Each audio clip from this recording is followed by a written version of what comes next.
দর্শক, রাজধানীর new market এলাকায় দুর্বৃত্তদের গুলিতে এক যুবক নিহত হয়েছেন।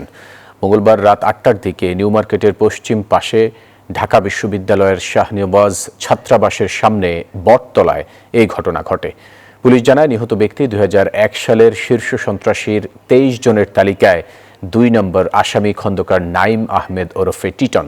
পুলিশের ভাষ্য অনুযায়ী রাত পৌনে ৮টার দিকে মোটরসাইকেলে এসে কয়েকজন দুর্বৃত্ত ওই যুবককে লক্ষ্য করে এলোপাতাড়ি গুলি চালায়। খুব কাছ থেকে তার মাথা সহ শরীরে বিভিন্ন স্থানে ৫ থেকে ৬টি গুলি করে। এরপর দ্রুততম পালিয়ে যায় তারা। গুলিবিদ্ধ অবস্থায় পথচারীরা তাকে উদ্ধার করে ঢাকা মেডিকেল কলেজ হাসপাতালে নিয়ে যান। সেখানে কর্তব্যরত চিকিৎসক রাত ৮টা ২৭ মিনিটে তাকে মৃত ঘোষণা করেন।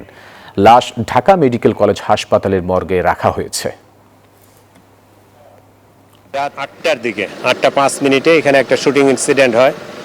তো প্রাথমিকভাবে আমরা কাউকে চিনতে পারি নাই। পরবর্তীতে যেটা খোঁজ নিয়ে জানা গেল সেটা হচ্ছে খন্দকার নাঈম আহমেদ টিটন এ গুলিবিদ্ধ হয়েছে এবং হাসপাতালে নেওয়ার পরে ডাক্তার তাকে মৃত ঘোষণা করছে। সে ২০০১ সালে আপনারা জানেন যে তখন এই গভর্নমেন্টেই শীর্ষ সন্ত্রাসী ২৩ জনের তালিকা প্রকাশ করছিল প্রকাশ্যে। তো তার ২ নম্বর আসামি ছিল সে।